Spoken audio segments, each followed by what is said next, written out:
Pensez-vous que vous allez avoir des regrets à la fin de votre vie? C'est une grande question, hein? Bon samedi.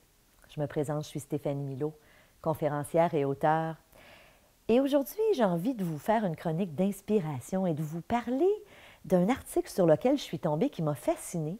C'est une infirmière qui s'appelle, bougez pas, Bronnie Ware, qui s'est intéressée, qui accompagnait des gens qui étaient en fin de vie, et elle s'est intéressée à eux et leur posait la question, c'est quoi les plus grands regrets que vous avez à quelques jours de la mort?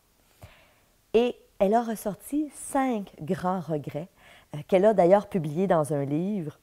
Et parmi ces regrets, je vais vous parler de ces regrets ce matin, mais parmi ces regrets-là, le premier, c'était « J'aurais aimé avoir le courage de vivre comme je voulais et pas de vivre la vie qu'on attendait de moi. » Et je trouve que c'est tellement plein de sens. Et en même temps, je réalise qu'il y a plein de gens qui, effectivement, vivent une vie qu'ils n'ont pas nécessairement choisie. Et vous allez me dire, ben oui, on choisit notre vie.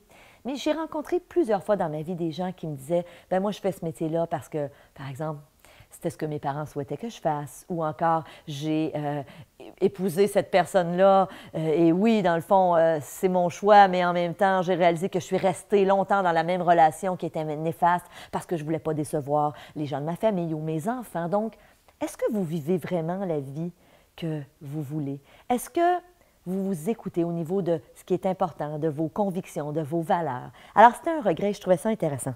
Bien, je trouvais ça intéressant. Intéressant si on n'a pas ce regret-là, évidemment. Deuxième regret, je regrette d'avoir travaillé si dur. Et ça, je suis tellement pas surprise d'entendre ça.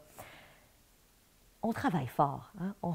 On est en 2014, on travaille beaucoup. On sait que dans les prochaines années, une des premières causes de retrait du marché du travail, ça va être l'épuisement professionnel. C'est parce qu'on met beaucoup d'heures au travail. Et la réalité, c'est qu'effectivement, je le dis souvent en conférence, votre patron ne viendra pas à la fin de votre vie prendre soin de vous. C'est les gens qui vous ont aimé, les gens que vous aimez qui vont être là. Alors, je vous invite ce matin, on est samedi, on est plus relax, mais à vous poser la question, est-ce que je mets trop de temps dans mon travail? Est-ce que vous êtes en train de monter une entreprise et vous jetez votre dévolu là-dedans? Puis oui, je comprends qu'on peut être très passionné par avoir beaucoup de plaisir, je comprends tout à fait ça, mais en même temps, est-ce qu'il y a des choses importantes que vous délaissez parce que vous êtes trop dans le travail? Troisième regret, j'aurais voulu avoir le courage d'exprimer mes sentiments. J'aurais voulu être capable de dire plus ce que je ressentais. Est-ce que vous vous reconnaissez là-dedans? Est-ce que c'est facile pour vous d'énoncer vos besoins, de dire à l'autre, que ce soit votre partenaire de vie ou un ami ou un collègue de travail, bien, je ne me sens pas respectée ou j'aimerais que tu m'accordes plus de temps. Bref, est-ce que c'est facile pour vous? Parce qu'il semble que c'est un regret que beaucoup de gens ont. Quatrième regret, je regrette de ne pas être resté en contact avec mes amis. Alors, ce regret, je vous avoue que ça m'a surpris, mais la majorité des gens qu'elle a interviewés disaient « j'aurais aimé garder mes amis ». Et je peux imaginer qu'en fin de vie, lorsqu'on a perdu, hein, parce que plus on vieillit, plus on perd des gens autour de nous, je peux imaginer que l'amitié peut prendre une place importante. De toute façon, on le sait, il y a plusieurs études qui nous le disent. L'amitié, c'est bon pour la santé. Il y a eu des recherches qui ont été menées sur le sujet, des recherches scientifiques qui prouvent effectivement que lorsqu'on est avec des gens qu'on aime, lorsqu'on est avec nos amis, qu'on passe des bons moments, c'est bon pour le moral, c'est bon pour la santé émotionnelle, c'est bon pour notre santé physique. Et le dernier regret, j'aurais aimé m'autoriser à être plus heureux. Alors, étonnant, n'est-ce pas, comme regret? J'aurais aimé m'autoriser à être plus heureux. Est-ce que vous vous autorisez au bonheur? Est-ce que vous croyez que vous avez le droit au bonheur?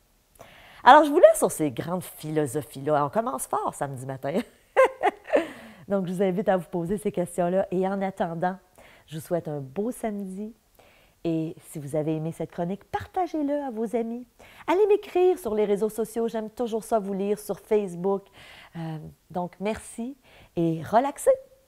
C'est samedi à mercredi. Salut!